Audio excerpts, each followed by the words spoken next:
ദേ അപ്പോൾ നമ്മൾ രാവിലെ പറഞ്ഞ പോലെ പോവാൻ റെഡിയാവാൻ കേട്ടോ. എന്തായാലും കുറച്ച് ദിവസമായിട്ട് എനിക്ക് ഫുൾ ടാസ്ക് പരിപാടിയാണ്. ഫ്രിഡ്ജ് ക്ലീനിങ്, ഗ്യാസ് തിരൽ, അടുത്ത് തന്നെ എന്താണാവോ. അങ്ങനെ നമ്മൾ പോകാൻ ഇറങ്ങിയിട്ടോ. വിളിച്ച് പറയാതെ പോണേ, ആരെയും കാണാതെ പോരേണ്ടി വരുമോ? എന്തായാലും പോയി നോക്കാം. വന്നത് വെറുതെ ആയില്ല, ആളുണ്ട്.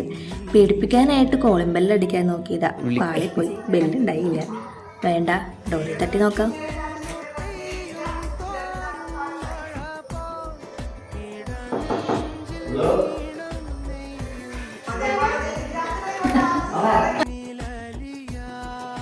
ഇതാണ് ഞങ്ങളുടെ പപ്പായും മമ്മി.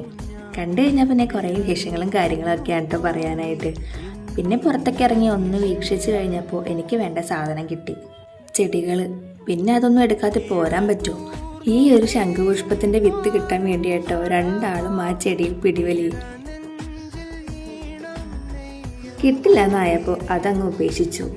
ഇത് ഞാൻ കിട്ടണമെന്ന് വിചാരിച്ച് നടന്ന ചെടിയാണ് കേട്ടോ. Yesterday, today and tomorrow plant. ഈ ചെടിയിൽ മൊട്ട് വിരിഞ്ഞു വരുന്ന സമയം കടും വയലറ്റും, പിന്നെ ഇളം നീല കളറും, അവസാനം വൈറ്റ് കളറും ആവും. അങ്ങനെ വേണ്ടതൊക്കെ പാക്ക് ചെയ്ത് രാത്രി ആയപ്പോൾ തിരിച്ചു പോന്നു കേട്ടോ. പോരുന്ന വഴി കടയിൽ കയറണമായിരുന്നു. ഈ കാടൊക്കെ പിടിച്ച് റോഡ് സൈഡിൽ ഞാൻ നിന്നു. അങ്ങനെ വീടെത്തി. അപ്പോൾ നാളെ രാവിലെ നമ്മൾ ചെടി നടന്നു. എന്നാൽ ശരി, നാളെ രാവിലെ കാണാം. Good night.